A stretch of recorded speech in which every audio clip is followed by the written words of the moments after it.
Erev Tov, c'est un grand plaisir, Baruch Hashem, de recommencer la série de Shiur après ces fêtes là extraordinaires.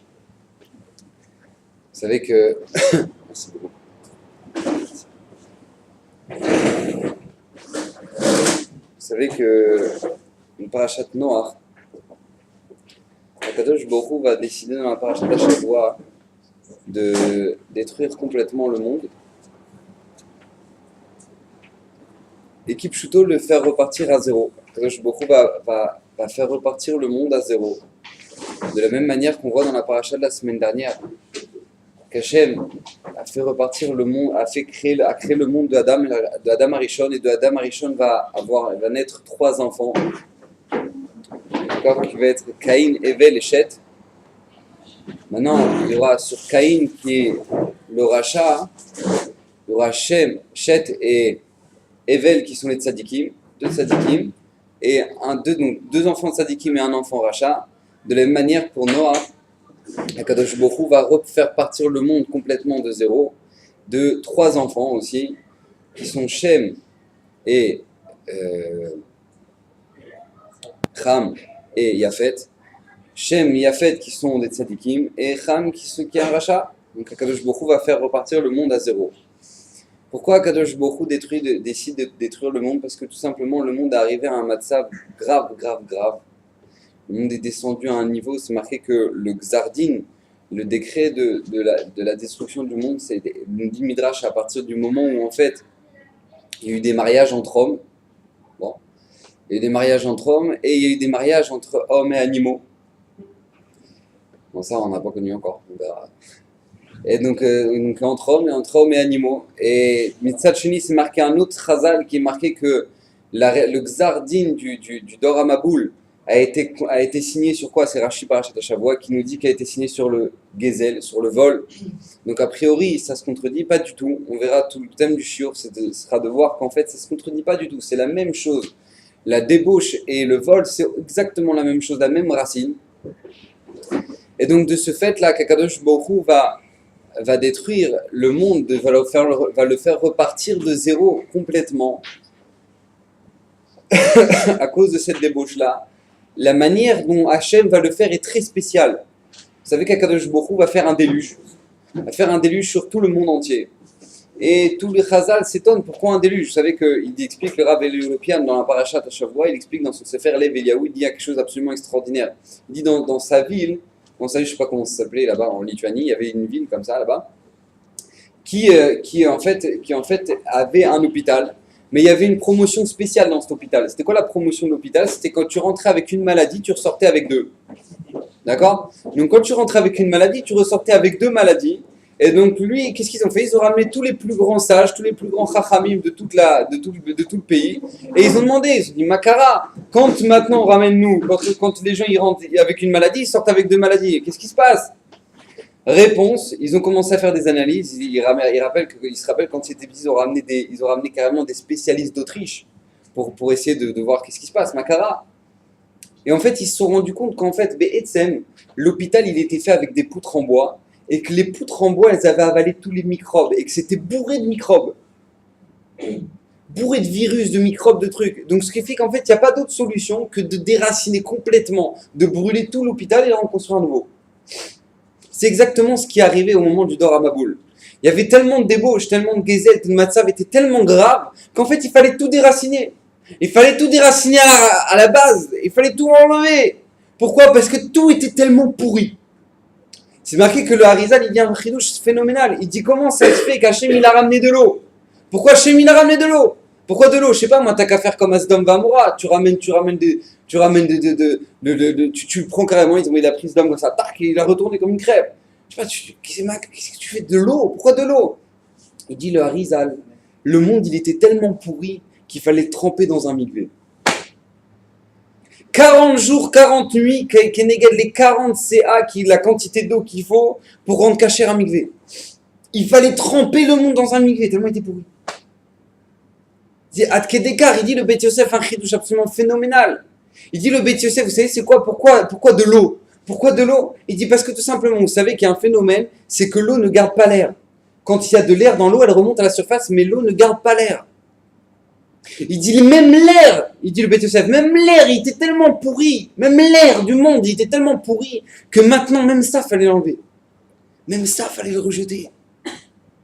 On avait expliqué surtout, là, on avait fait un shiur entier sur l'influence, la force de l'influence, combien c'est grave, comment on peut influencer, combien même la terre peut être influencée à quel égard, que c'est marqué, pas seulement les eaux, pas seulement les animaux se sont pervertis, mais même la terre, et tu plantais de l'orge, sortais du blé, c'était devenu n'importe quoi, Pourquoi Dis Razal, pourquoi il y avait une telle bracha à l'époque de Noach, il y avait une telle bracha dans le monde à l'époque de Noach, que tout simplement, les hommes ils se sont dit, bah voilà, on peut se débrouiller tout seul. On se débrouille tout seul. On n'a plus besoin de personne, on s'en fout de tout le monde, il n'y a pas besoin de Dieu, il n'y a pas besoin de toi, c'est bon, on se débrouille tout seul. Il y a un gros problème qui s'est passé. Et le problème à la base, c'est que les hommes ont oublié qu'on est de passage dans ce monde. Ils ont oublié que ce monde-ci, nous dit Pirkei Avot, c'est un prosdor, c'est un couloir avant le Olam Haba. T'es dans un couloir maintenant, avant le Olam Haba. Et je les ai oubliés. Ils ont fait, mais non, mais on est très bien. S'il y avait la bracha, ils étaient tous milliardaires. Ils avaient la bracha, ils plantaient un truc, ils avaient une bracha extraordinaire. Hachem avait fait un shefa phénoménal. Ils avaient une bracha extraordinaire, ils ont oublié Hachem. Ils ont oublié que ce monde-ci, c'est un monde de passage. Ils ont complètement, ça leur est sorti de la tête. Alors tu sais comment moi je vais t'en rappeler. Je vais te ramener la mer. Tu sais la mer, vous savez qu'il y a un phénomène extraordinaire, c'est qu'on ne vit pas en mer. La mer, c'est un endroit de passage. Il n'y a pas de ville en mer, il n'y a pas de truc comme ça. La mer, c'est un endroit de passage. Donc parce que toi, tu as oublié que toute ta vie, tu es dans une vie, que tu as un passage dans ce monde, tu es de passage. Alors tu sais quoi, je vais te le rappeler comment? Je vais te faire venir la mer. Et tu vas comprendre que tu es de passage. Parce que toi, maintenant, quand je me la paracha la semaine dernière, Hachem, il a limité la mer. Au début, le monde était rempli d'eau. Qu'Akadosh Baruch Hu a poussé les eaux pour laisser la place à la terre. Et donc Hachem a limité la mer. Hachem a limité les eaux. Parce que vous, maintenant, vous avez fait sauter toutes les limites. Alors Hachem, il va faire sauter les limites. Et il y aura de l'eau partout. Pourquoi Hachem, il a choisi la mer? Pourquoi il va vous ensevelir dans l'eau? Parce que tout simplement, vous savez ce qu'il y a dans l'eau? Il y a un animal qui s'appelle le poisson. Vous savez que le poisson, c'est absolument incroyable, c'est un phénomène fou. Je sais pas si vous êtes déjà allé au zoo. En tout cas, on va au zoo. On voit des lions, ils sont dans la cage. Ils tournent comme ça, ils ont faim. Et ils attendent le mec qui balance le steak. Et ils tournent. Moi j'ai une question, pourquoi il mange pas son copain? Mais bouffe-le. T'as faim, t'as 800 kilos de viande en face de toi, mange-le. Et tu vois, ils se mangent pas. Ils attendent que le mec il balance un morceau de steak. Mais qu'est-ce que t'attends? Mange l'autre. Il y a un phénomène phénoménal, qu'Akadosh Baruch Hu a créé, qu'une espèce elle bouffe pas l'autre. Une espèce elle mange pas l'autre. Lui il va pas commencer à manger son copain parce qu'il trouve pas à manger. C'est incroyable, ça n'empêche. Il va pas le faire. Par contre, il y a un animal dans le monde qui le fait. Ça s'appelle le poisson. Le poisson, ils sont contre-table. S'il n'y a pas de place dans l'aquarium, il va manger l'autre. Les poissons se mangent entre eux. Parce que vous avez été incapables de vivre. Entre vous, vous êtes tous volés, vous êtes tous pervertis, vous vous êtes mangés les uns les autres. Mida keneged mida. Akadosh Baruch Hu, il va vous ramener la mer. Et vous allez être ensevelis dans les eaux ou là-bas. Tu sais qui c'est les habitants? C'est des gens qui se mangent les uns les autres. Ça, c'est le Dor HaMaboul. Akadosh Baruch Hu, il a fait en sorte que maintenant, ce monde-là, il doit entièrement se purifier. Entièrement devenir pur de toute la touma, toute l'impureté qui a pu se passer. Maintenant, il y a des grosses questions. Je ne comprends pas. C'est vrai, d'accord. Si nous, maintenant, on part du principe que, Hachem, il a détruit le monde. Or, c'est pas ça. Il dit le Rav Dessler, c'est pas ça que c'est marqué dans la paracha. C'est pas qu'Hachem, il a détruit le monde. C'est que le monde, il s'est auto-détruit. C'est marqué Mefourage, vous regardez, Perek Vav, Pasuk Gimel, Vayomer Elohim le Noach, Ketz kol basar ba lefanai ki mela haaretz chamas mipnehem, ve'ineni mashchit et haaretz. Maintenant, qu'est-ce qui se passe? Marqué Vayomer Elohim le Noach, Ketz kol basar ba lefanai. La fin de toute chair est venue devant moi. Quand on regarde ce qu'il dit Hachem, c'est pas que Ketz kol basar, je vais envoyer la fin de toute chair. Ketz kol basar ba lefanai. La fin de toute chair est venue devant moi. Toute seule, elle est venue. L'homme, il s'est autodétruit. Comment il s'est autodétruit? Nous dit Razal par la perversion et le gezel. On a dit encore une fois, on verra que c'est exactement la même chose. La débauche et le vol, c'est la même racine. Maintenant, il y a une question. Comment un homme, il peut autodétruire le monde à d'écart que Hachem, il va être déraciné complètement. Il y aura qu'un bateau. Qu'un bateau avec Noir et les animaux. Il va rester que ça.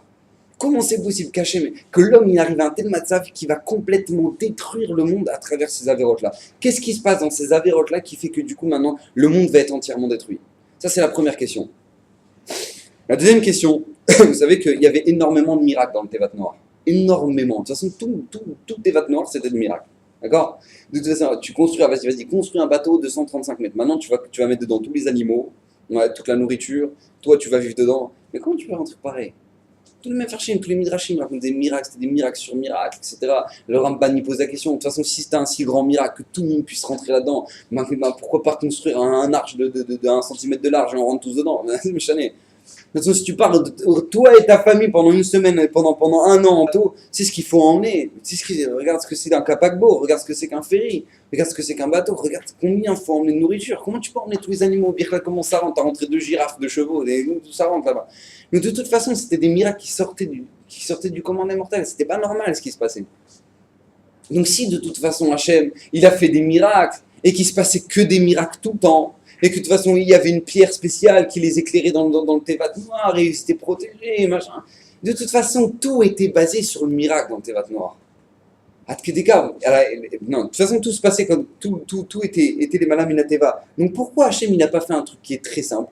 On fait un miracle que les animaux ils se nourrissent tout seuls. Vas-y Noir, tu dors pas. La Gemara raconte, Gemara dans Sanhedrin, ouvrez la Gemara dans Sanhedrin, page 108 là-bas, vous regardez des histoires magnifiques sur Tevat Noir, et il raconte, Eliezer rêvait d'Abraham, Eliezer le serviteur d'Abraham, il est parti voir Shem, le fils de Noir, il a dit raconte-moi comment ça se passait dans le Teva. Il a dit mais c'était très dur, on s'arrêtait pas, on dormait pas, mon père il crachait du sang de fatigue. Jour et nuit, on n'en pouvait plus. Jour et nuit, l'autre il mange à 2h du mat, l'autre à 3h, l'autre à 4h, l'autre à 5h. On s'arrêtait pas. On ne s'arrêtait pas. Un jour, le lion, il est devenu malade. Et puis, qu'est-ce qui s'est passé? Quand il est malade, c'est entre 6 et 12 jours. Et maintenant, mon père, il savait pas. Il est venu avec un peu de retard. Le lion, il a mis une tarte. Il a griffé la hanche jusqu'à sa fin de sa vie, il boitait noir de ça. Et à cause de ça, il n'a pas pu offrir le korban à la sortie du Tevat Noir. C'est moi qui l'ai offert. C'est moi qui étais makriv le korban à la sortie du Teva. Pourquoi? Parce que lui, il n'était pas saoul pour offrir un korban, parce qu'il était blessé. Mais attends, il a oublié une fois la nourriture du lion parce qu'il était malade. C'était inimaginable. Le caméléon, il raconte des histoires très belles. Il raconte le caméléon, on ne savait pas quoi lui donner. Tu sais comment ça mange un caméléon? Non, on sait parce qu'on a ouvert les livres, mais lui, il ne savait pas. C'est la première fois qu'il voit un caméléon de sa vie noire. C'est un caméléon. Qu'est-ce que ça mange un caméléon? Il mange de la viande, on ne sait pas. Alors, qu'un jour, il a ouvert une grenade. Et au moment où il a ouvert la grenade, il y a un ver qui est sorti. Le caméléon, il a mangé le ver. Ah, il a compris que de là, ça mange des vers. Alors, du coup, il a dû faire un élevage de vers. Je ne sais pas si vous imaginez un peu le délire. C'était sans fin. Donc si de toute façon il y avait des miracles sur miracles sur miracles dans ce Tevat Noir, de toute façon il n'y avait que des miracles. Il n'y a pas un miracle, il demande Rav le Père, il n'y a pas un miracle qui pourrait se faire, qui se débrouille tout seul les animaux. Non mais c'est quoi ce truc? Il dormait pas, il crachait du sang, il prie Hachem dans les Télim, Otsenim Masger Nafshi, c'est les filotes de noir qui dit que j'en n'en pouvais plus. Tu peux pas faire un miracle qui se débrouille tout seul. Non, il fallait qu'il se déchire et qu'il donne à manger à tout le monde. Et qu'il connaisse pas c'est quoi le sommeil pendant un an. Makara, pour. Ça c'est la deuxième question.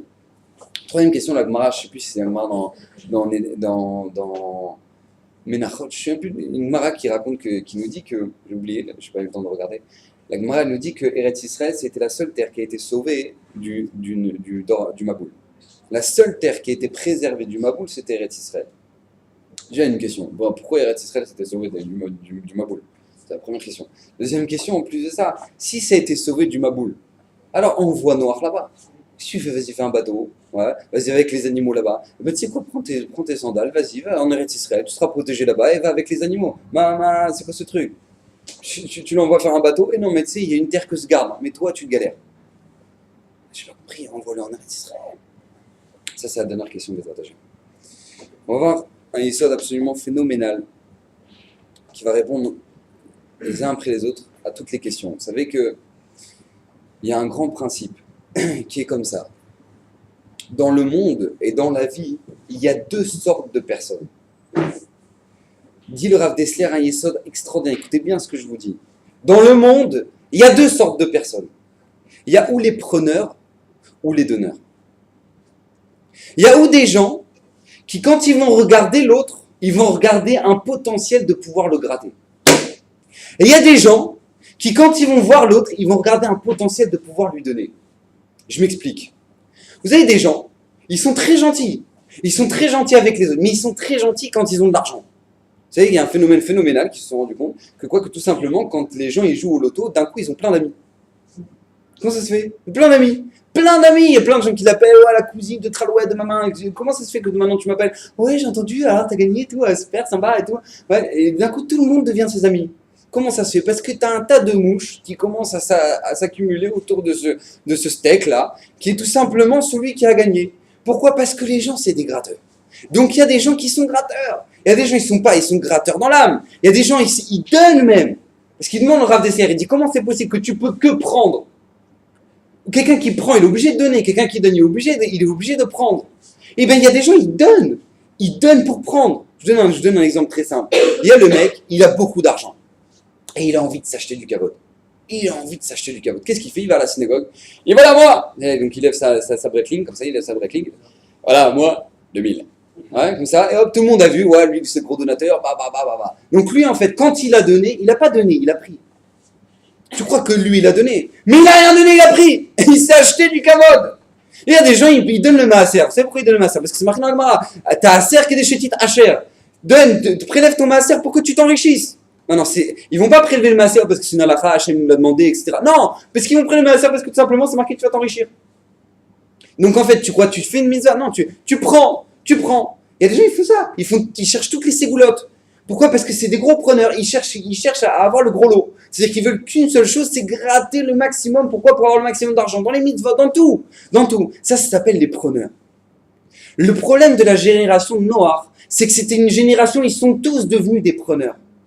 Et maintenant, on peut comprendre pourquoi il n'y a pas de différence entre le vol et la débauche. Moi, je vous pose une question. Quelqu'un qui vole, le mec, il est tellement égoïste, il n'en a rien à faire que l'autre, il crève. Moi, j'ai une seule chose, je veux avoir mon argent. Maintenant, lui, je vais aller le gratter. Moi, je vais lui voler sa voiture. J'en ai rien à faire de ce qu'il peut avoir après les conséquences. J'en ai rien à faire. Moi, j'ai une seule chose. J'ai un seul intérêt, c'est quoi? C'est que maintenant, moi, j'ai mon plaisir personnel. Ça s'appelle du vol. Maintenant, quand vous regardez la débauche, c'est exactement la même chose. Quelqu'un, vous savez combien on peut s'aimer pour aller avec sa sœur? Le mec, il va avec sa sœur. Oh, il est malade celui-là. Mais tu sais combien il s'aime ce mec-là pour aller avec sa sœur? Le mec pour prendre la femme du voisin.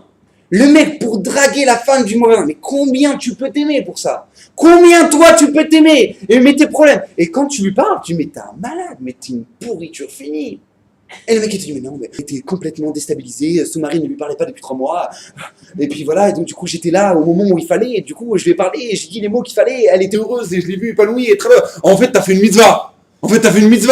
Exactement. Et le mec il te dit j'ai fait une mitzvah. Alors que le mec c'est le plus grand gratteur qui existe. Le mec il prend la femme de l'autre. Il prend ce que le plus interdit au monde, il les touche, là ça. C'est le plus grand preneur, le plus grand gratteur. Maintenant, ça c'est toute la hashkafa qu'il peut y avoir dans le monde. À l'époque de Noir, pourquoi l'époque de Noir a été détruite à cause de la débauche et du vol? Parce que tout simplement, la hashkafa, elle était comme ça. Je prends, je gratte, je peux prendre chez lui. Et maintenant, c'est marqué, il y a des midrashim de fous. Ils prenaient moins que Shavé Prouta. Ils prenaient moins que la quantité que le Bedin rend chayav de devoir rendre. Exprès, ils volaient comme ça, exprès moins que comme ça. C'était une hashkafa entièrement sur le désir personnel, le bonheur de soi. J'ai pas d'autre combien tu pour aller avec un animal. Mais dis-moi, t'es fatigué ou quoi? Mais non, mais je veux du plaisir. Et mais mon plaisir, il passe par là. Eh ben, il passe par là. C'était la génération, c'était devenu des preneurs. Vous savez que malheureusement, dans notre génération, il y a un gros problème. C'est que les gens, ils sont pas du tout préparés au mariage. Pas du tout, c'est une catastrophe. Ils font aucune préparation au mariage. Ils se marient avec l'autre. Mais pourquoi tu te maries? Mais c'est un beau gosse. Mais alors, j'ai pas compris. Et quand il deviendra moche? Quand il aura 70 piges? Ouais, alors quoi? Qu'est-ce qui va se passer avec ton mariage? Oh, je sais pas, on verra. J'aurais changé 3 fois. Et toi aussi, tu vas changer, tu sais? Et je comprends pas. C'est un beau gosse. Oh, il a de l'argent! Les gens, ils se marient, c'est des preneurs. Mais dis-moi, s'il perd tout, qu'est-ce qui va se passer? Oh, je peux réfléchir à ça. Ouais, c'est vrai. Et quand le banquier il t'appelle après 2 mois de mariage, alors qu'est-ce qui se passe? Qu'est-ce qui se passe? Où il est l'amour? Les gens, ils n'ont pas compris la base du mariage. Ils ne se marient même pas pour donner. Normalement, le mariage, ça doit partir d'une base qui est simple, qui est tout simplement, j'ai une envie de donner. J'ai une envie de donner. Alors, je choisis la deuxième partie de moi-même, qui est ma femme, pour pouvoir donner, ou mon mari, pour pouvoir lui donner. C'est un don de soi. Le mariage, c'est un don de soi. On demandait au Rav Shach, on lui dit, mais comment on résumait le mariage? Il disait une seule chose, et vatran. Et vatran, il dit, laissez passer les choses. Laissez passer. Arrête d'être macpite comme ça d'un truc. Mais les gens qui partent dans un mariage, les mecs qui se marient, ils partent déjà avec la shkafa. Ouais, elle est belle, ouais, elle est fraîche, ouais, machin, elle a de l'argent, ouais, machin. Mais dis-moi, à quoi, c'est quoi la tronche de ton mariage? C'est quoi? Mais où tu vas maintenant? Et après, tu récupères les pots cassés, les trucs. Après, tu vas expliquer que le mariage, c'est pas du tout tu prends pas du bonheur, mais au contraire, tu donnes. Oh, mais j'avais pas pensé à ça. Mais c'est fou ce que vous dites, monsieur le rabbin. Bah oui, bah, Boker Tov. Mais t'aurais dû te réveiller avant, Baba. T'aurais dû te réveiller avant. Pourquoi? Parce que tout simplement, on est une génération de preneurs, de gratteurs. On veut nos intérêts, on veut prendre nos trucs, on veut prendre notre bonheur. C'est tout ce qui nous intéresse. Ça a amené la destruction du monde. Ça a amené la destruction complète du monde. À l'inverse, il dit de Rav Dessler, il y a une génération où le monde doit être. Il y a des hommes qui sont des donneurs. Ils cherchent qu'une chose. Ils voient l'autre et ils cherchent un potentiel de pouvoir donner. Il dit de Rav Dessler, mais des fois, il faut savoir prendre pour donner. Si ta femme, elle vient te faire un cadeau, tu fais, oh non, moi je prends pas, moi je suis un donneur, moi je prends pas. Mais des fois, savoir donner, c'est savoir prendre. Des fois, savoir donner, c'est savoir prendre. C'est que le Rav Shach, Rosh Yeshiva Ponovitch, à 90 ans, il se levait à 2h du matin pendant que son invité dormait et il allait cirer les pompes. Il allait cirer les chaussures dans le noir. Il s'est réveillé, il a dit, mais Kvod, qu'est-ce que vous faites? Il dit, je t'explique. Je suis Rosh Yeshiva et on me laisse rien faire. Parce que comme je suis Rosh Yeshiva, on me laisse rien faire. Donc tout simplement, moi je veux faire du chesed, mais on me laisse pas. Alors du coup, il me lève à 2h du matin, je te cire les pompes. Je sais pas quoi faire. Je cherche à faire du chesed. Imaginez, 90 piges, il a passé les 2 guerres mondiales, il a que ça à faire, se lever à 2h du mat et aller cirer les pompes. Il cherche à faire du chesed. Il est Kulotov. Chafetz Chaim, une fois, il a ouvert. Chafetz Chaim, il avait une mahala de ne pas profiter de l'argent de son limoud, pas profiter de l'argent de son étude. Et donc, qu'est-ce qui s'est passé? Lui, le Chafetz Chaim, qu'est-ce qu'il a fait? Il a ouvert une macolette, une petite macolette, où il vend des légumes, etc. Et le Chafetz Chaim, au moment où il a ouvert la macolette, il s'est rendu compte que tout le monde venait chez lui, ils n'allaient plus dans les autres. Je vous imagine, si Rav Ovadia, il ouvre des artichauts qu'il a la foi, il ouvre la macolette, tout le monde va aller chez lui. Ouais, c'est les tomates de chez Rav Ovadia. Maintenant, les autres maraîchers, ils sont morts. Donc, qu'est-ce qui s'est passé? Chafetz Chaim, il a compris que tout le monde venait chez lui. Donc, il a dit, peut-être j'ouvre seulement la moitié de la journée. Ça y est, je me colle la moitié de la journée. C'est tout, on se débrouille. Et ils se sont dit que tout le monde attendait d'acheter chez lui. Il dit, alors, j'ouvre 1 heure. 1 heure. Et les gens, ils attendaient. Ils faisaient la queue pour rentrer au moment de l'heure d'ouverture. Il a dit, bah, je ferme. Je prends la parnassa des autres, mais je ferme. J'ai aimé vous imaginer un peu le truc de fou. Et qui devient le plus blindé de tout le village, ouais. Il dit, mais ma pitom, quoi, sur le cheshbon de l'autre. Ma putain, mais je ferme. Il a fermé. Vous imaginez un peu la mahala, vous imaginez un peu la grandeur. Ça, c'est des gens qui cherchent qu'une seule chose, à savoir donner. C'est quoi la différence entre les deux? C'est qu'il y en a un qui va ressembler à Hachem, il y en a un qui va ressembler à rien. Donneur, Akadosh Baruch Hu, c'est le plus grand donneur qui existe dans le monde. Akadosh Baruch Hu, il a créé ce monde juste pour nous donner.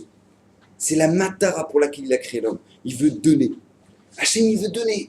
Et puisqu'il veut donner, il nous a créé tout ce monde extraordinaire. Maintenant, qu'est-ce qui se passe, nous? Qu'est-ce que tu fais avec ça? Tu deviens un preneur. Tu sais que toi, tu as été créé Betzelem Elohim. L'homme, il a été créé à l'image d'Hachem. À l'image d'Hachem. Tu as été créé à l'image d'Akadosh Baruch Hu. Donc, de la même manière qu'Hachem, il a le potentiel de pouvoir créer. De la même manière, toi, tu as le potentiel de pouvoir créer. De la même manière qu'Hachem, il peut détruire. Toi, tu peux détruire. Comment tu crées? Hachem, il t'a montré en donnant. Comment tu détruis? En prenant. L'homme est arrivé à une telle situation où il prenait tellement que le monde n'avait plus de raison d'existence. Maintenant, on comprend la deuxième question. On avait demandé la deuxième question. Comment ça se fait que Noah, dans un bateau où il y avait tant de miracles, comment ça se fait qu'Akadosh Baruch Hu, il a fait en sorte que maintenant, lui, il devait faire du chesed sans arrêt. Il ne devait jamais s'arrêter de faire du chesed. Maintenant, on comprend. Parce que tout simplement, Noah, il y avait une telle midatadine, il y avait une telle attribut de justice dans le monde, que tout le monde était mort, que tout simplement, Noir, il fallait qu'il fasse du chesed 24 heures sur 24 pour équilibrer le monde. Donc c'est pour ça qu'il n'y avait aucun intérêt que tout ça, qu'il y ait des miracles qui se passent, que voilà, il fallait que les animaux ils se nourrissent tout seuls. Parce que tout simplement, ce qu'Hachem il attendait, c'est qu'il y ait un homme qui lui ressemble dans le monde. C'était Noir qui devait jamais s'arrêter pour faire du chesed envers les animaux. Jamais. Et un jour il a raté. Le lion, il a tardé pour nourrir le lion. Midatadine. Il a été blessé jusqu'à la fin de sa vie, tout ça. Akadosh Borou, vous savez que le Zohar, il dit quelque chose de phénoménal sur les dimensions du Tevat Noir. Il dit que c'était des dimensions qui sont allusion au Beth Amikdash. Il a construit un Beth Amikdash noir. Expliquer ça, pourquoi Raphaël Shmuelevitch se pose la question, il dit pourquoi il n'a pas construit 10 Tevot, pourquoi il n'a pas construit plusieurs bateaux, pourquoi il a construit qu'un bateau, parce que tout simplement il n'était pas capable de pouvoir construire plus que ça, tellement ça lui demandait des cavanotes de construire un Tevat noir. Il était en train de construire un Beth Amikdash, Rabotai. C'est marqué dans le Midrash que la poutre sur laquelle Aman va être pendu, c'est la poutre du Tevat noir. Pourquoi? Parce que tout simplement, Noir, quand il a construit le Teva, c'est pas qu'il était en train de construire un bateau. Oh, je prends des clous et je vais au tambour. Vous n'avez pas 10 kilos de clous? Ça n'avait rien à voir. Depuis le moment où il plante les arbres, depuis le moment où il plante, c'était les Shem Shamaim. C'était un Beth Amikdash. T'as pas de question de comment tant d'animaux ils rentrent là-dedans et pourquoi pas un truc et la girafe comment elle rentre son cou. Il n'y a pas de ça. Il n'y avait pas de dimension de temps, d'espace. Il n'y avait pas. C'est comme le Beth Amikdash. On avait expliqué là, sur le shiur de Tisha B'Av. Qu'est-ce que ça veut dire Beth Amikdash? Il n'y avait pas de notion de distance. Il n'y avait pas de notion de taille, de matériel. Il n'y avait pas. Tout était les malam minateva. Comment tu crées ça? Avec le chesed. Avec le chesed. Quand toi, tu cherches qu'une seule chose, toi, Noir, à me ressembler à moi, à Kadosh Borou, tu veux donner, alors sache une chose, ta maison, ça devient un Beth Amikdash. Comme le Beth Amikdash a amené la bracha dans tout le Shefa, dans tout le monde entier. Au moment du Beth Amikdash, ça n'existait pas quelqu'un qui était malade. Quelqu'un était malade, il allait voir Hachem, il disait, mais pourquoi je suis malade? Makara Hachem, qu'est-ce que tu attends de moi? Il a emmené un corban, il guérissait. Il n'y avait pas à ouais, je vais à la Mechodette, truc. Il n'y avait pas. Tu voyais qu'il y avait un kécher avec Hachem. Hachem, il envoyait un shefa extraordinaire. Tu avais un problème dans la parnassa. Tu allais au Beth Amikdash. Le Navi te disait Makara. T'offres un korban à Hachem. C'est tout. Tu continuais. C'était comme ça que ça fonctionnait. Mais parce que toi, Noar, c'était un ish tzadik. Tzadik, c'est quoi? Il se contentait. Il faisait ce qu'Hachem attendait de lui. Hachem, il dit maintenant, je te demande une chose. Une messirut nefesh. Tu vas devoir te surpasser. Pourquoi? Pour créer du bien dans le monde. Pour créer du bien. Et c'est ça qui va faire tenir le monde. Avraham Avinu, quand il a entendu ça, que Shem, quand il a entendu tout ce que Shem il a raconté à Eliezer, son Eved, quand il a entendu ça, Avraham Avinu, il a fait un raisonnement a fortiori. Il a dit, si déjà, écoutez bien, si déjà Noach, il a sauvé le monde en donnant à manger à des animaux, alors à plus forte raison, moi, je peux sauver le monde en donnant à manger à des hommes. C'est pour ça qu'Avraham, il est devenu le plus grand Baal Chesed du monde. C'est pour ça qu'Avraham, écoutez bien, Avraham, la génération d'Avraham, elle était aussi pourrie que la génération de Noach. Alors comment ça se fait que Noach, il a fait un bateau, on a demandé, comment ça se fait qu'Eretz Israël est protégé tout simplement des eaux du Maboul? Parce que tout simplement, c'est marqué mille fourrages dans la Torah. Eretz she'enei Hashem, Elokei Chaba, Mirishit Hashana Dacharit Hashana. Eretz Israël, c'est une terre de chesed. Akadosh Borou a ses yeux dessus depuis le début de l'année jusqu'à la fin de l'année. C'est une terre de koulou chesed. Elle a été protégée de toute cette génération-là de preneurs. C'est pour ça qu'Avraham Avinu, parachat la semaine prochaine, Lech Lecha, Avraham lui dit, Akadosh Borou lui dit à Avraham, tu sais quoi, toi, je ne vais pas te demander de construire un bateau. Lech Lecha, va en Eretz Israël, c'est ça qui va te protéger. C'est ça qui va te protéger. C'est pour ça que Eretz Israël était protégé, pour ça que Noach, lui, n'a pas eu le sroud de rentrer en Eretz Israël, parce qu'il fallait qu'il crée ce chesed-là. Noach a dû créer un Beth Amikdash, alors que vous savez que les tentes de Avraham Avinu, c'était déjà un Beth Amikdash. Il se passait dans la maison d'Avraham les 3 miracles du Beth Amikdash. Il y avait la Shrina, il y avait la présence d'Hachem, il y avait les bougies de Sarah qui restaient allumées, et il y avait le pain qui restait frais de Shabbat en Shabbat, exactement comme dans le Echad du Beth Amikdash. Maintenant, on a une grande question. C'est d'accord, on a répondu aux questions. Maintenant, on a un problème. Pourquoi Hachem il a fait ça? Pourquoi Hachem il a créé un monde comme ça? Quand on regarde, on analyse 2 secondes, les goïms ils n'ont rien compris. Les goïms ils voient un déséquilibre dans le monde, ils se disent il n'y a pas de problème, il y a un déséquilibre dans le monde, nous, on va régler l'équilibre, on est tous égaux. savez que chez les Goïms, on est tous égaux. Une femme, c'est pareil qu'un homme, elle a autant de droits, la machin, exactement pareil. Vous savez que dans la Torah, chas v'shalom, ça n'a rien à voir. Chacun sa place. Ça veut dire que lui, il est mieux que lui, il n'y a pas de mieux, combien. Il y a des inégalités. Les inégalités, c'est source. Écoutez bien ce que je vous dis. Une inégalité, c'est source de motivation. Je m'explique. Vous avez quelqu'un qui est extrêmement débile en face de vous. Le pauvre, il n'a pas été aidé. D'accord? Maintenant, vous êtes très intelligent. Vous êtes très intelligent. Eh bien, vous ne devez pas vous l'écraser l'autre. Au contraire, puisque l'autre, il a moins de facultés, alors toi, tu viens et tu l'aides. C'est pour ça que lui, il a fait bête et toi, tu es intelligent. Parce que tout simplement, pour lui apprendre à donner. C'est pour ça qu'Hachem, il a créé des inégalités dans le monde. Hachem, il a créé des inégalités dans le couple. L'homme et la femme, ça n'a rien à voir. Le but de l'homme et le but de la femme, ça n'a rien à voir. Ouais, on est tous égaux, on se vaut. Ouais, on a fait des femmes des hommes, on a fait des hommes des femmes. C'est n'importe quoi. N'importe quoi. Les gens, ils savent pas leur place. Tu règles des problèmes de Shalom-Bayit, mais tu vois qu'ils savent même pas leur place, les gens. Ils savent pas leur place. Ouais, ma femme me casse la tête, elle arrête pas de parler. Elle peut parler. Elle peut parler. Je rentre du travail, elle arrête pas de parler. Qu'est-ce que je fais? Moi, elle me casse la tête. Elle arrête pas de parler. Mais t'as pas compris qui c'est ta femme. Bah, t'as pas compris qui c'est ta femme. T'as pas compris le cadeau extraordinaire qu'il a fait à ta femme. Que la femme, c'est marqué, écoutez bien, c'est marqué dans la Gemara, qu'il y a 9 quantités sur 10 de blabla, de parlotage, je sais pas comment on dit, qui a été donné à la femme au moment de sa création. Je sais pas si vous imaginez combien le potentiel et le reste au reste du monde, d'accord? Donc vous imaginez la femme combien elle parle par rapport à nous. Elle parle 9 fois plus. 9 fois plus que nous. 9 fois plus que nous. Maintenant, pourquoi Hachem il a fait ça? Je dis mais je comprends pas. Pourquoi elle parle autant? Pourquoi elle me casse la tête? J'en peux plus, je suis fatigué, je rentre du travail, pourquoi elle me casse la tête? Mais parce que tout simplement, au moment où maintenant tu verras que tu as un petit bébé, ouais, et qu'il faut lui parler au bébé. Mais toi, tu donnes ça à un papa, tu fais oui, ouais, il est mignon. D'accord, il est mignon. Mignon. D'accord? Tu donnes ça à une maman. Elle dit oh mon poulet, oh, regarde un avion, oh, un avion. Attends, excuse-moi, il est où l'avion? Il est où l'avion? Un avion, regarde un bateau. Bateau sur l'eau, il est où le bateau? Elle est où l'eau? Et là, elle commence à parler, elle parle. Mais d'où elle a un potentiel pareil? D'où elle a un potentiel pareil? Parce qu'Hachem, il lui a fait un cadeau extraordinaire. Que si ta femme, elle était comme toi, mais laisse tomber, il sait toujours pas parler à 10 ans. À 10 ans, il sait pas parler, le gosse. Hachem, il a fait un recette extraordinaire. Que quand tu vois une cuillère, elle voit un avion. Regarde un avion. Où t'as vu l'avion? C'est une cuillère, tu me regardes un avion. Un avion, regarde l'avion, ouvre la bouche, Comment elle a une force pareille d'imagination extra, comme ça? D'où ça vient? Parce que c'est un cadeau qu'Hachem lui a fait. Mais si toi tu dis, mais on est pareil, la femme et l'homme c'est pareil, alors tu auras des gros problèmes, Baba, dans ta vie. Tu auras des gros problèmes parce que tu comprendras pas que ça n'a rien à voir. C'est deux mondes. Mais si tu n'es pas prêt à ça et que tu grandis une génération, on te dit, tu sais quoi, on est tous pareils. Et bien quand tu vois le clochard, tu lui dis, qui il a bossé? Et quand tu vois le riche, il dit, ah lui il a réussi. Une fois, César il a posé la question à Rabbi Akiva. Il a dit, je comprends pas, si votre Dieu il aime tant les pauvres, alors pourquoi il les fait pauvres? Il n'a qu'à donner à manger. Il donne à manger, il donne à boire, tout truc, de l'argent, mais pourquoi il est pauvre? C'est quoi la réponse de Rabbi Akiva? Pour sauver les riches du Guéhénom. Pour sauver les riches du Guéhénom. Pour que les riches, ils ont le mérite de pouvoir faire la tzedaka avec leur argent, et par ça, ça rééquilibre le monde. On est ici dans notre vie pour rééquilibrer le monde à travers le bien qu'on crée chez l'autre. L'autre, il ne sait pas parler hébreu, et ben t'es là pour l'aider. Le monde, il est en déséquilibre pour que justement que toi, tu fasses un équilibre. Maintenant, les goïms, ils sont incapables de comprendre un truc pareil. Ils sont incapables de comprendre un truc pareil. Je vois pas pourquoi elle est différente. On est tous égaux. On est tous nés égaux, et machin, et tralouette, et baba. Mais quel rapport? On n'est pas tous nés égaux. Et c'est fait exprès. Hachem, il a fait exprès.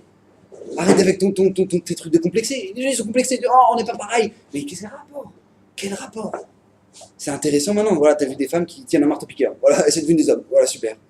Super intéressant. Mais quel intérêt qu'Akadosh Baruch Hu a fait ça? On doit se demander, on doit poser la réflexion. Parce que tout simplement, Akadosh Baruch Hu attend qu'on fasse un rééquilibre dans le monde. Hachem attend de nous qu'on fasse un rééquilibre. On est là pour donner à l'autre. On est là pour donner à celui qui n'a pas. Toi, t'es intelligent, lui, il est bête. Eh bien, donne-lui de l'intelligence. Donne-lui. T'es là pour ça. Toi, t'es riche, et lui, il est pauvre. Alors, donne-lui. C'est comme ça que ça fonctionne. C'est comme ça qu'Hachem, il veut. Ad Kedekar, que le Sforno, il dit que tout ce qu'un homme a de plus qu'il a besoin pour vivre, c'est qu'Hachem lui a donné en dépôt. Imaginez un peu le truc de fou. Tout ce qu'un homme a de plus pour vivre que ce dont il a besoin, eh ben c'est qu'Hachem lui a donné à lui en dépôt. Il t'a donné en dépôt pour que tu distribues.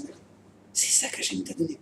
Il t'a donné à Bracha, la Parnassa. C'est pas parce que maintenant toi t'as bien placé à la bourse, et Tralo et Delba. Non, c'est parce que c'était marqué à Rosh Hashanah. À Rosh Hashanah, c'était marqué que tu vas réussir cette année. Alors parce que c'est marqué que tu vas réussir cette année. Alors Kadosh Baruch Hu, il t'a dit maintenant tu distribues. C'est comme ça. Chacun son tafkid, mais c'est comme ça qu'on doit rééquilibrer le monde. Et c'est à travers ça que le monde il existe. À travers le fait qu'on est des donneurs. On est des donneurs. Maintenant, il y a. Vous savez qu'une fois, le Rav Kainman, qui était le premier Rosh Yeshiva, celui qui a créé la Yeshiva de Ponevezh, il avait comme Chavruta, l'élève du Chafetz Chaim, qui était le Rav Elchanan Wasserman. Maintenant, ils étaient Chavruta, ils étudiaient ensemble. Mais maintenant, lui, Rav Kainman, il avait une réflexion atomique. Il réfléchissait hyper vite. Maintenant, Rav Elchanan Wasserman, il était très lent à la réflexion. Maintenant, on a demandé aux Talmudim, les Talmudim m'ont demandé, comment ça se fait que le Rav il étudie comme ça avec une Chavruta, ils n'ont rien à voir.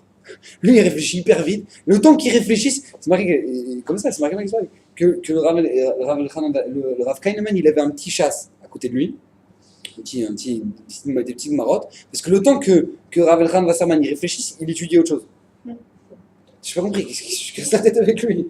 Je change de Chavruta avec quelqu'un qui réfléchit mieux, et voilà. Qu'est-ce que tu es en train de te casser la tête? Il dit non, tout simplement pourquoi? Parce que je sais que si Hachem il m'a donné la chorma de pouvoir réfléchir vite, c'est parce que tout simplement j'ai une chavruta comme lui.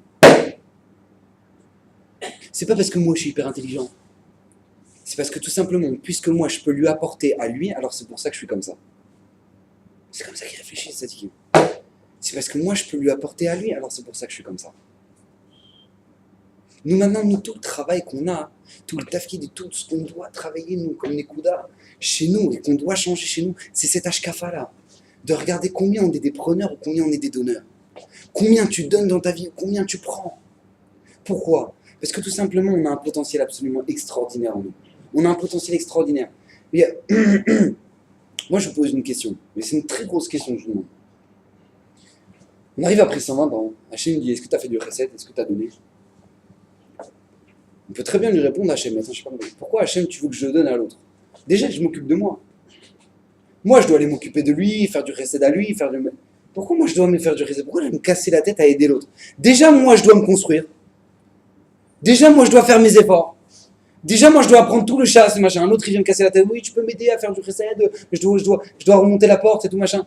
Débrouille-toi, qu'est-ce que je te dis? Bon, moi, je vais commencer à t'aider. Peut-être que moi, je dois me construire entièrement. Et une fois que je suis construit entièrement, et ben après, je ferai du recette. Mais j'ai pas le temps de faire du recette, j'ai pas de temps à perdre. C'est une bonne question, non? Comment ça se fait qu'Hachem me dit, mais tiens, il reste une mitzvah d'oraïta de faire du recette? Mais comment ça se fait? Mais pourquoi, mon putain? Moi, je dois me construire. Une fois que je suis construit, alors je fais du recette. La réponse, elle est toute simple. Écoutez bien.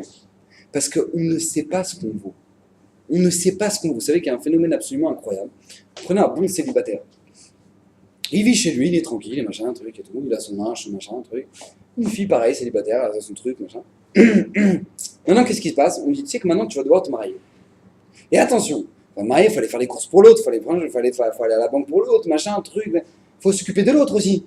Mais j'ai pas le temps, comment je vais faire, moi, comment je vais faire? Il se marie, il y arrive. Maintenant, ils ont un gosse. Ah, le petit bébé, oh, sympa, super mignon, le petit bébé. Donc maintenant, qu'est-ce qui se passe? Ah oui, alors sa femme, elle appelle. Alors, tu n'oublies pas, hein, surtout quand tu passes à ma collègue, n'oublie pas d'acheter des couches. Et n'oublie pas d'acheter maternelle, d'accord? T'oublies pas? Ouais, pas de problème. Alors, il n'oublie pas, il achète les couches avec de maternelle, il arrive, et nous? T'as pas vu pour nous? Ah, j'oublie nous. Bon, alors, d'accord, on y va. Et il redescend à ma collègue, machin, truc, d'accord, très bien. Ça, c'est avec un gosse. Donc, il se dit, mais comment on va faire avec deux? Il y en a qui en ont 10. Comment ils font? Comment ils font? Ils en ont 10. Toi, t'es célibataire, tu te dis comment je vais faire avec ma femme ou mon mari, comment je vais faire? Maintenant que t'es marié, tu te dis mais comment je vais faire avec un gosse? Et une fois que t'es marié, tu dis comment je vais en faire avec deux? Et il y en a qui en ont 10.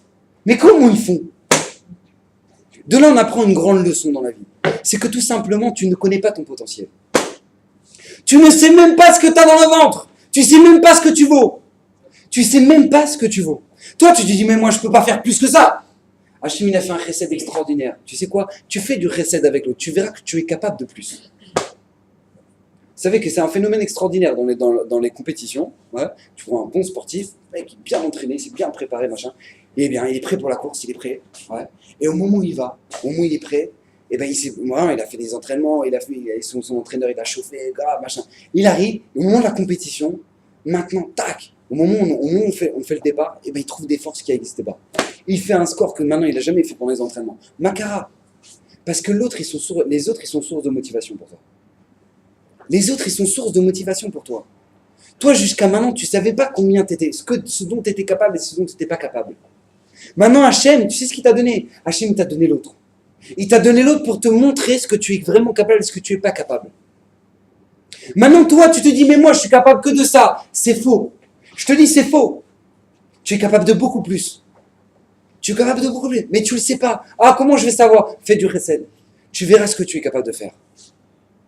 Tu verras quand tu seras marié, tu verras quand tu auras des enfants, tu verras quand tu as des amis, tu verras quand tu vas aider les gens, tu verras. Tu te dis, mais comment j'aurais pu faire ça? J'aurais jamais cru que je serais capable de faire un truc. Mais si tu peux. Parce qu'Hachem, il t'a donné le chesed. Je vais vous dire un chidouche encore plus. Pas seulement, écoutez bien, pas seulement le chesed, ça te permet de comprendre qui tu es. Mais le chesed, ça te permet de comprendre, ça te permet d'avoir des nouvelles possibilités que tu n'as jamais eues. Écoutez bien, vous savez qu'un patron d'entreprise, il y a une règle de base, ouais, en général, quand un patron, il a un bon employé, qui est néhéman, qui est un mec bien, travaille bien, en général, quand on voit qu'il bosse bien, et avec les responsabilités qu'on lui a données, eh ben, qu'est-ce qui se passe? On lui rajoute du travail ou on lui rajoute du salaire. C'est pas chaud, c'est un raisonnement. Si le patron il n'a pas ce raisonnement, c'est un débile. Ouais, parce que tout simplement, il ne sait pas comment faire fonctionner une boîte. C'est évident. Quelqu'un qui est bien, qui bosse bien, qui fait un travail propre, qui est machin, tu lui donnes ce salaire, il est bien, il est sérieux.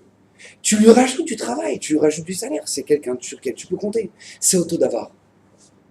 Akadosh Baruch Hu, il nous donnait un potentiel extraordinaire. Maintenant, ce potentiel, il arrive des fois que c'est vrai, on l'a rempli. Hachem, il voit que tu le remplis, il peut te donner encore plus. Il peut te donner encore plus. Tu sais, moi, ça me fait. Il y a des gens, tu les vois. Oh oui, alors lui, il a fait le Ternion. Alors lui, il a fait maths sup, maths p, de machin. Ouais, il a fait 10 ans d'études. Franchement, c'est une tronche, hein, le mec. Franchement, il a du bagage, comme on dit chez nous. Il a du bagage. Maintenant, vous prenez un rocher Shiva Pashut à Bnei Brak. Un rocher Shiva Pashut à Bnei Brak. Et puis, il a marié 100 personnes. Ouais. Il a sauvé 15 familles. Il a entraîné la naissance de 150 enfants. Et il a 1800 talmidim. C'est en train de me parler. Waouh, alors le mec, il a fait 10 ans d'études, maths sup, maths p. Oh, c'est une tronche. Attends, mais t'as vu ce que lui, il a créé face à ça? Regarde ce que j'ai fait. Regarde. Oui, bah moi, j'ai sauvé un couple. D'accord. Le mec, il a sauvé une maison.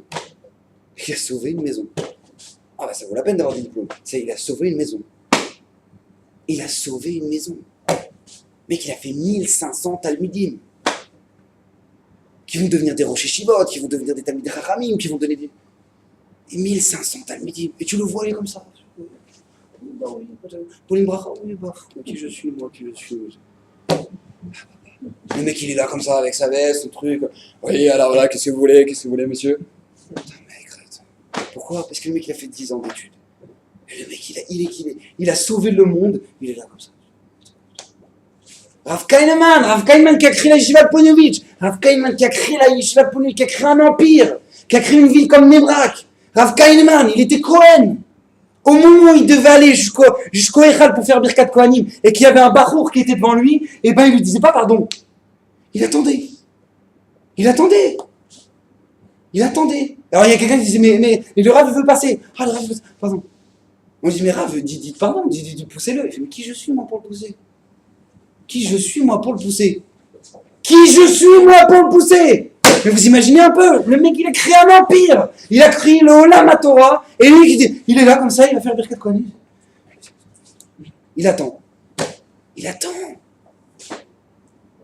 ça c'est Emet, Rabotai, ça c'est Emet. C'est Emet. Vous avez chez eux des gens qui sont bons, qui ont un cœur, qui te bénissent, qui font une bracha et tout. Mais pourquoi? Moi, une fois, j'ai demandé à mon Rav Kaplan, il a été mes shamesh, tous les gdolim Israël. Il a dit, je peux te dire une chose, j'en ai vu des grands, des gens qui savaient beaucoup de Torah. J'ai vu des gens qui savaient beaucoup de Torah. Kédekar, il racontait qu'il y avait des talmidim, ils plantaient une aiguille, ouais, Et on lui dit, voilà, l'aiguille, elle est arrivée 5 dapim plus loin. Tu peux me dire où est-ce qu'elle est tombée? En fonction de la géographie du daf, ça va te dire quel mot se trouvait le 5 dapim en dessous. Je vais s'imaginer un peu la tronche. D'accord? Ça, des talmidim, il y en a plein comme ça dans les shiot, bon, Hachem. Des gens qui tac, tu leur plantes une aiguille, tac, ah ouais, voilà ça. Moi j'avais une Ravouta, elle était comme ça. Ravouta, elle était comme ça. Et j'ai un truc de fou, j'étais comme ça, tac, je tournais. Je disais, voilà, vas-y, dis-moi le mot là.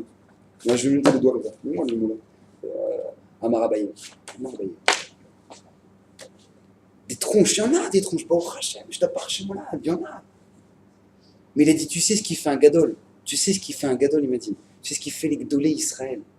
Les Raphaïm Kaniski, les Rav Shteiman, les Rabbi David Abratzera, les Rav Vadia Yosef, tu sais ce qui fait ça? C'est leur cœur. C'est leur cœur. C'est des gens qui sont bons. C'est des gens qui sont bons. C'est des gens que quand le Ham Israël, il est dans un matzav grave, il pleure pour le Ham Israël. Il pleure pas pour oh, moi je suis en galère de fric, oh, j'aime, moi, l'autre il crève, moi. Non, lui il en a rien à faire. Lui aide tout le monde, Hachem. Qui je suis moi, Bichalal, je suis rien. Toi, t'es rien, alors tu sais quoi, tu vas être à la tête de tout le monde. Ça, c'est le Ham Israël. Ça, c'est la grandeur du Olam Torah. C'est la grandeur de notre Torah Kedusha. Un homme comme Moshe Rabbeinu, qui est monté, qui a vu le Ham Israël en train de se réjouir en bas du Har Sinaï, il remonte, il dit à Hachem, si t'effaces ce peuple, efface-moi de ta Torah. Efface-moi de ta Torah. Mais ça devrait ça. Efface-moi de ta Torah. Je ne veux pas exister. Je n'ai pas de place s'ils n'existent pas. Je n'ai pas de place s'ils n'existent pas. Ça, c'est le Ham Israël.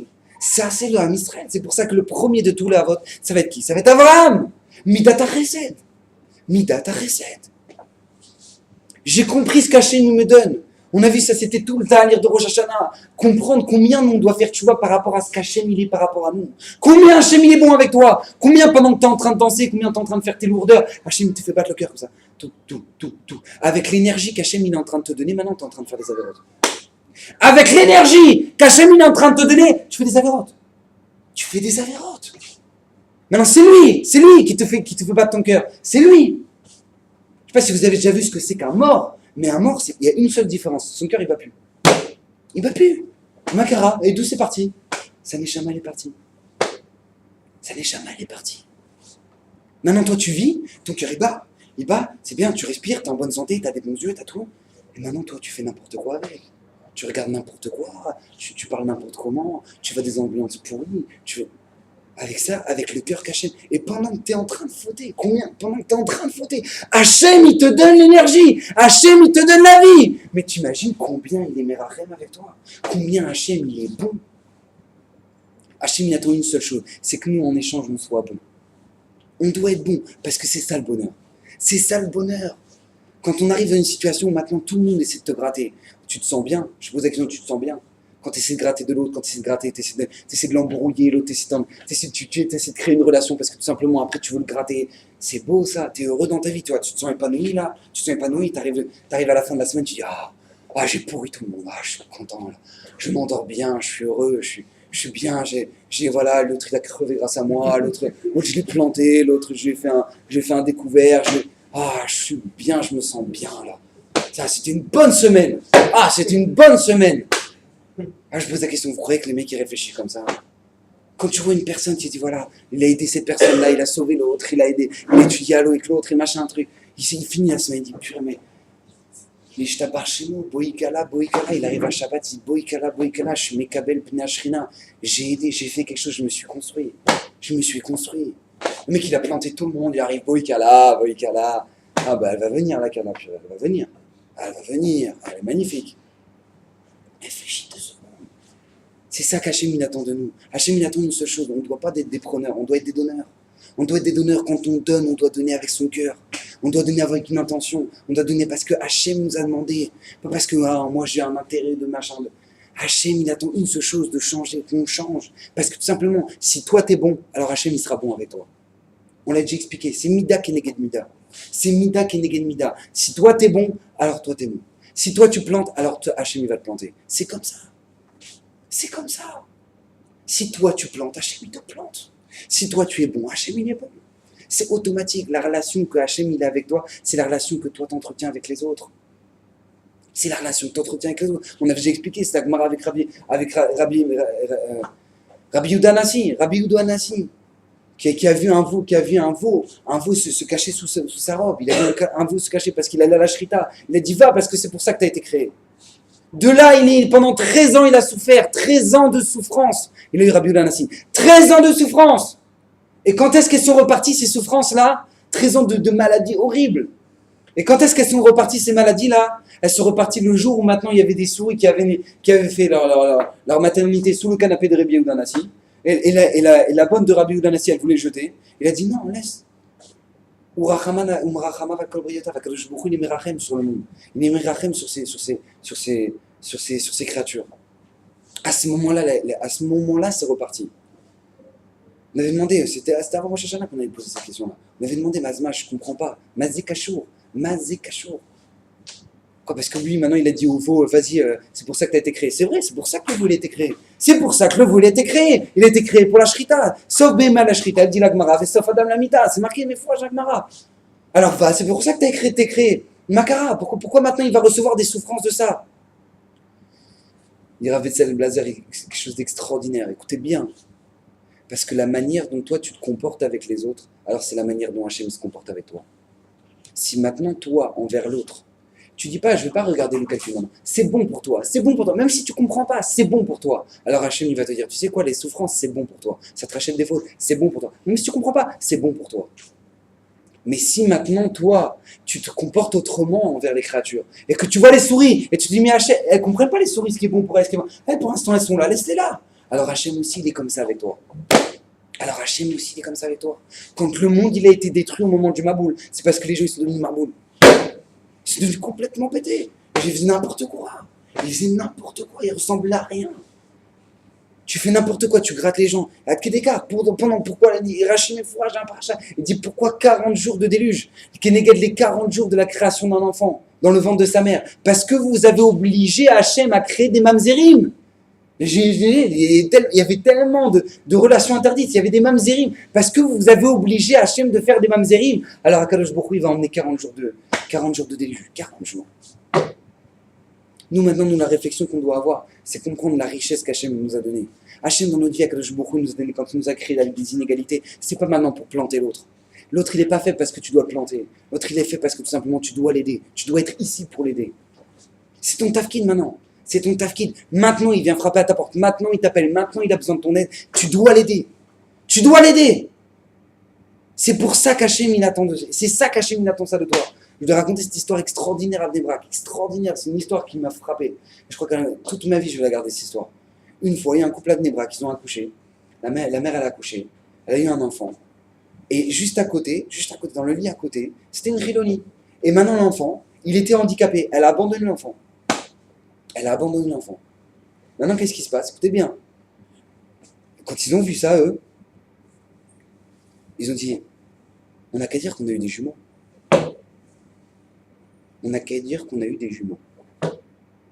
Voilà, maintenant, qu'est-ce qui se passe? On est dans une chambre. Là, la mère, elle s'est barrée, elle a abandonné l'enfant. L'enfant, il est là, il est handicapé, cet enfant-là. Il a besoin de soins, il est tout seul. Viens, on n'a qu'à dire qu'on a eu des jumeaux. Ce couple-là, ils sont amenés bas, avec le fauteuil, ils poussent le fauteuil roulant de cet enfant-là. Ils ont toujours dit que c'était leur enfant. Vous imaginez un peu la réflexion à cet instant-là en mer? Hachem, il m'a mis dans cette situation-là. Hachem, il m'a mis cet enfant-là maintenant. Qu'est-ce que je vais faire avec? Alors, je vais le repousser et maintenant, voilà, je continue ma vie pépère. Ou qu'est-ce que je vais faire maintenant? Je vais prendre conscience et grâce à ça, Olamaba direct. Donner sa vie. Vous savez, c'est quoi d'avoir des jumeaux? Je ne sais pas si vous savez, c'est quoi d'avoir des jumeaux? Renseignez-vous, appelez la famille, ceux qui ont des jumeaux. Renseignez-vous ce que c'est qu'avoir des jumeaux. Mais pas avoir des jumeaux. Avoir des jumeaux que c'est pas ton fils. Et avoir des jumeaux qui l'ont handicapé. Vous imaginez un peu le truc de fond. Et c'est ça qu'Hachem il attend de nous. Ça fait maintenir le monde. Ça fait maintenir le monde. À partir du moment où il y a un chesed comme ça qui se crée, à partir du moment où on est marachem sur l'autre, à partir du moment où Kadosh Baruch Hu, on rentre, on voit Hachem, tu es tellement bon avec nous. Nous aussi, on doit être bon. Nous aussi, tu es tellement marachem avec nous. Tu es tellement miséricordieux. On fait des lourdeurs. Et toi, Hachem, t'es bon avec nous. Combien nous, on doit être bon? Ah, nous, on est intransigeants. Avec l'autre, alors on laisse rien passer. Et à part, il m'a planté, je vais le planter. Mais dis-moi, tu sais combien de fois tu as planté le bon Dieu? C'est combien de fois tu as planté le bon Dieu? Ouvre le Shulchan Aruch, regarde le Shulchan Aruch, ouvre-le. C'est quoi la première halakha? Vas-y, dis-moi, c'est quoi la première halakha? Première halakha? Il serait temps quand même, pour te rendre compte, peut-être t'as planté le bon Dieu. Peut-être 613 fois t'as planté le bon Dieu. Ça fait lourd quand même, ça fait un kg d'hygiène qui est quand même pesant. Ouais. Et voilà. Non, avec l'autre, non, c'est intransigeant. Mais par contre, avec Hachem, il est cool. Hachem, c'est mon papa. Ouais. Tu sais que le papa, il met des claques. Non, papa, il met des claques aussi des fois. Ouais, ça arrive. Faut pas s'étonner après. Oh ouais, le bon Dieu, il m'a planté dans ma vie. Non, mais le papa, il met des claques des fois. Mais on doit comprendre ça. Et ça, c'était le Maboul. La grande claque du monde, c'était le Maboul. Et qu'est-ce qu'Hachem a fait? Le récep de noir. Et c'était ça qu'Hachem attendait. Donc, Bezrat Hachem, qu'on soit zoré, de comprendre ça, de grandir de ça. Et puis qu'Hachem nous protège, que la Géoula puisse revenir Bekarov, Bezrat Hachem, qui est le shalom dans toutes les maisons, et que le Rav Adia Yosef, Bezrat Hachem, que tous les tzadikim de la Israël puissent être protégés de tout mal, Bezrat Hachem.